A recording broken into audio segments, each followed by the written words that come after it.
আসসালামু আলাইকুম। অজানা বিশ্বের একটি নতুন ভিডিওতে আপনাদেরকে স্বাগতম।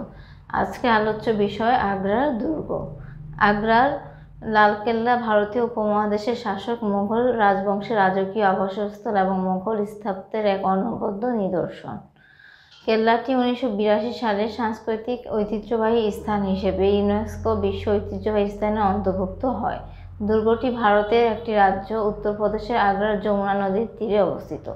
মুঘল স্থাপত্যের অন্যতম নিদর্শন তাজমহল আগ্রা কেল্লা থেকে মাত্র 2.5 কিলোমিটার দূরে অবস্থিত।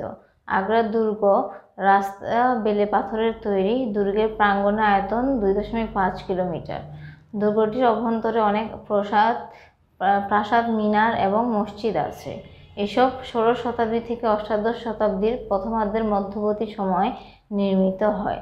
1100 শতকে নির্মিত একটি প্রাচীন দুর্গের সম্প্রসারণ হিসাবে এর নির্মাণ কাজ 16 শতাব্দীতে আকবর এর রাজত্বকালে আরম্ভ হয় এবং অষ্টাদশ শতাব্দীতে ঔরঙ্গজেবের রাজত্বকালে শেষ হয়। জাহাঙ্গীর এবং শাহজাহানের রাজত্বকালে দুর্গের বহু নতুন স্থাপনা নির্মিত হয়েছিল।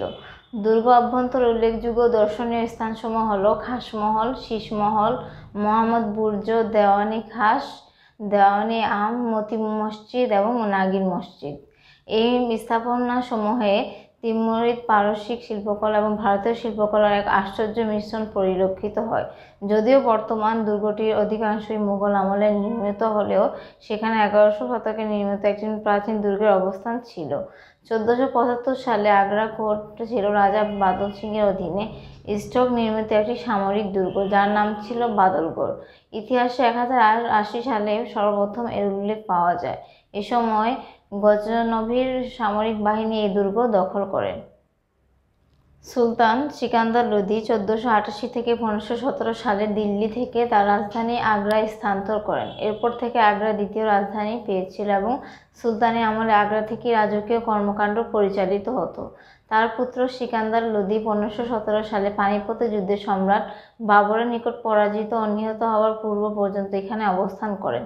সিকান্দার লোদি এই কেল্লার বেশ কিছু ইমারত ইজারা নির্মাণ করেছিলেন।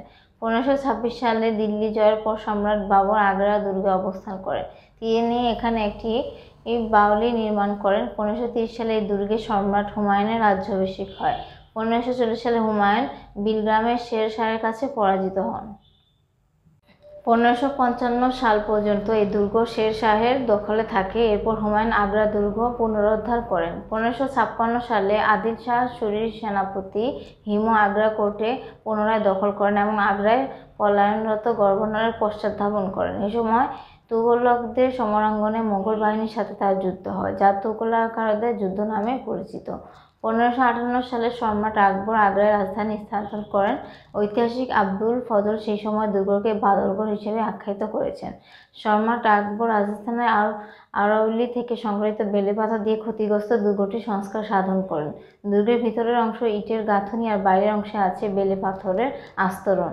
প্রায় 4000 কর্মী 8 বছর পরিশ্রম করে 1573 সালে এই দুর্গের নির্মাণ কাজ সমাপ্ত করে। এরকম আরও তথ্য পেতে আমাদের অজানা বিশ্ব চ্যানেলটি সাবস্ক্রাইব করুন। ধন্যবাদ।